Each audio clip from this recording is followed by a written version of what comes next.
apologize for my hair being wild and crazy. I burned myself with my curling iron the other day and I haven't been able to look her in the eyes since. So this is what I'm working with, unfortunately. So hi lovelies, I'm Ashley V, and today I thought I would make an August TBR video. July was kind of my worst reading month so far.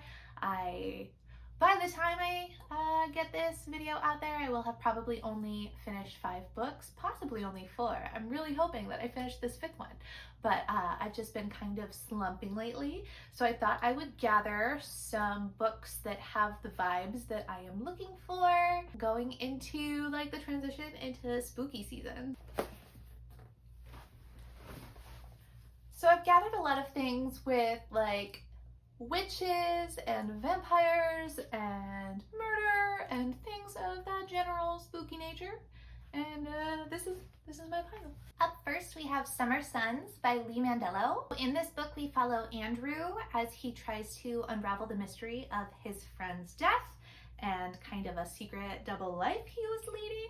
Usually I really like things that have like that Southern Gothic small town horror feel, so I'm really looking forward to this one. This has been on my TBR for a couple months and I think that August is the time to give it a try. Next on my list I have What Moves the Dead by T.Kingfisher. I originally picked this up because I just think that the cover is so gorgeous. It's really kind of a short book. I think it's only about 160 pages and it's an Edgar Allan Poe retelling. I've actually tried to start this book twice now, and both times the pacing at the beginning is just like a little bit slow and it wasn't the right time for me to read it.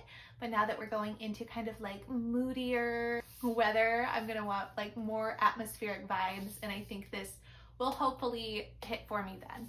I just want to like this book so bad. I hear such good things about T.Kingfisher. Next on my list, I have The Poison Season by Mara Rutherford, and I really don't know anything about this book. I recently got it off of Pango because I just thought it was a really pretty cover. I believe this is the Owl Crate edition. I haven't even unwrapped it yet, but the author's note on the back says, "A bloodthirsty forest, unique magic, and an enemies to lovers romance, all set against a backdrop of dark cottagecore vibes." And everything about that it screams to my soul. So I'm really, really hoping that this is a fantastic read, and it is on my list for August. Next up I have Evocation? I'm good at talking. Evocation by S.T. Gibson.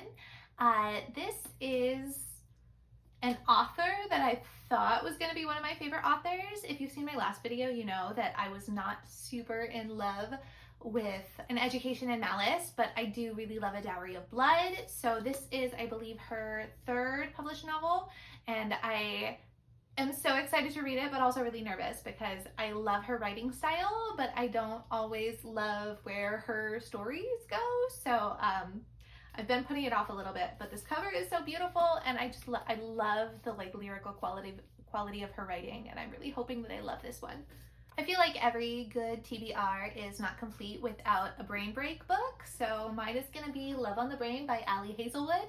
I don't actually know anything about this story specifically, but I know that I've enjoyed all of the other Ali Hazelwood books that I've read so far, so this is gonna be my go-to if I just need something easy and sweet. I've also added Woman Eating by Claira. Kohda?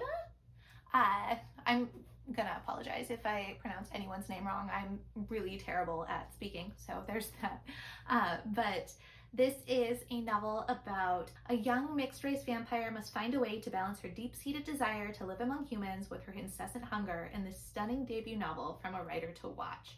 So this is another short one that I think is going to be like an easy read, but I've heard that the writing is really beautiful and it's just like a very interesting one. So I just feel like you can't go into the start of spooky season without a vampire book. In My Dreams I Hold a Knife by Ashley Winstead. This is another one that's supposed to be kind of dark academia. It's got a murder mystery to it. I believe this one is a thriller. So I believe it's about some college friends who are kind of gathering for a reunion, and when they were in school there was a murder, and I believe that it's going to follow kind of the mystery of that. And some of my favorite book YouTuber people have said it was a good one, so I went ahead and put that on my list. Next I have Thistlefoot by GennaRose Nethercott. This one is about some siblings that inherit a house on legs, and it just sounds very whimsical and fun. I actually don't know if this is lighthearted or not. I feel like it should be. It's about a house on legs, but we'll see. Oh my gosh, y'all. Okay, next I have Bring Me Your Midnight by Rachel Griffin. This one is about a coven of witches whose power is too great, and they're supposed to kind of like expel their powers into, I believe, the ocean. And the witch that is the main character is supposed to like marry someone. There's some sort of arranged marriage situation, and she ends up falling in love with someone else, is what I've gathered. But I just have had this one on my TBR for a long time, and it's got witches in it, which makes me feel like it'll be a good thing to enter spooky season with. And also, this book is really beautiful. I love it so much. Look at this. Look at her. It's done. Our Crooked Hearts by Melissa Albert. This is another special edition that I got off of Pango. Who is she? The Bookish Box. See, there are too many for me to keep track of. That's why I just buy them used, but this book is so pretty. Look at her. 17-year-old Ivy's summer break kicks off with an accident, a punishment, and a mystery. A stranger whose appearance in the middle of the road in the middle of the night heralds a string of increasingly unsettling events. As the days pass, Ivy grapples with eerie offerings, corroded memories, and a secret she's always known, that there's more to her mother than meets the eye. See, this is just like perfect end of summer vibes. Last but not least, I think it might be time to finally get around to doing my reread of Jane Eyre.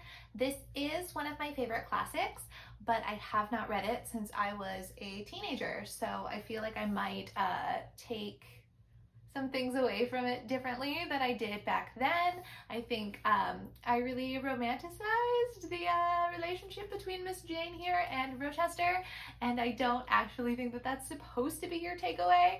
So I'm really excited to give this another try now that I have an adult brain, and to actually get what you're supposed to get out of this story. Okay, that's my August TBR. Don't hold me to it. Bye!